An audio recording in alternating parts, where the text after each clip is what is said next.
Тази песен е за всички приятели, които ме предадоха.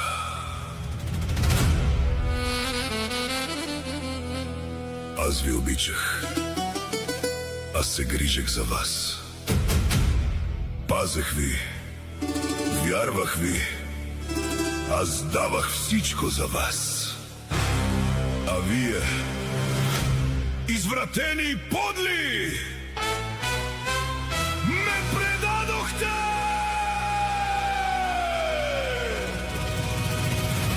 Предатели, боклуци, щастливи ли сте сега? Предатели, боклуци, използвахте моята доброта и ми изгорихте душата с подлост и лъжа.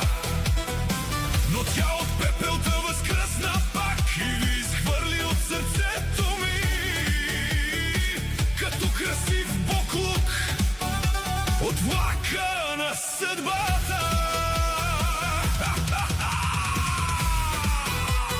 Ей, предатели! Буклуци!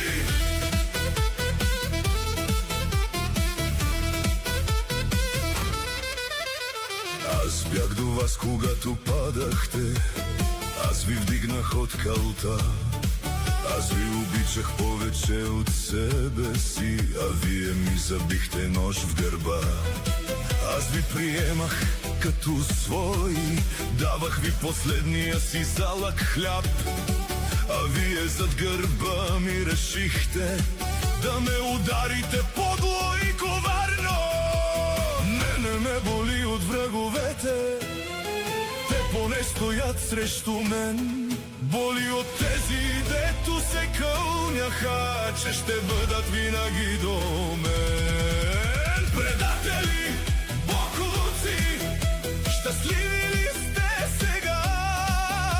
Предатели, боклуци, използвахте моята доброта и ми изгорихте душата с подлост и лъжа. Но тя от пепелта възкръсна пак и ви изхвърли от сърцето ми като красив буклук от влака на съдбата.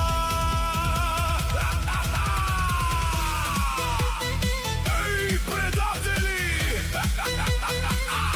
Буклуци!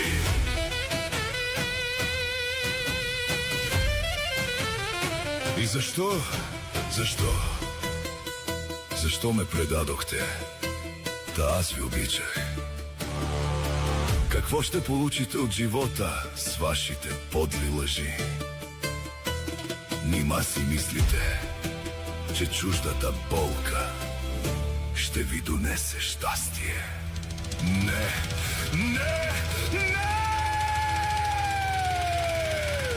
Предателството винаги се плаща!